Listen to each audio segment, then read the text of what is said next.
You know, one of the rules I like to follow when involving myself in a debate is I ask myself, if someone said this same exact thing in the opposite direction, like if someone said the same thing you just said to me about Christians, would it also be true?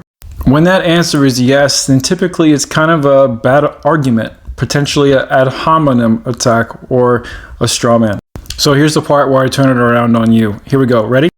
It's all one big Christian script, the same rhetoric repeated over and over again. There's no Christian who has an original thought of their own about theism. See? Just like that. And honestly, this would probably be the easier argument to make, the one against Christians being the ones repeating the same rhetoric over and over again, because we've all heard it over and over again for a long time. Christians have zero original thought about theism of their own. They just try their best to copy whatever they think the Bible is telling them, although they can't agree on it.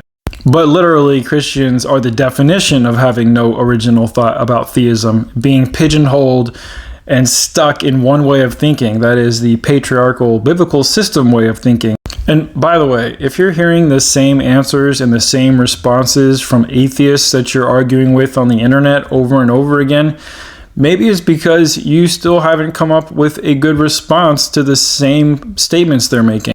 If you could come up with some good logic and some good responses to what these atheists are saying, then your conversation would progress to new principles and new things to argue about. But it sounds like you're stuck in the same loop because you can't even address the most basic problems with Christianity. By the way, you say that they don't have an original thought about their own theism, but atheists don't have any theism. They're atheists. Having original thoughts about theism is something that someone who believes in a God would do.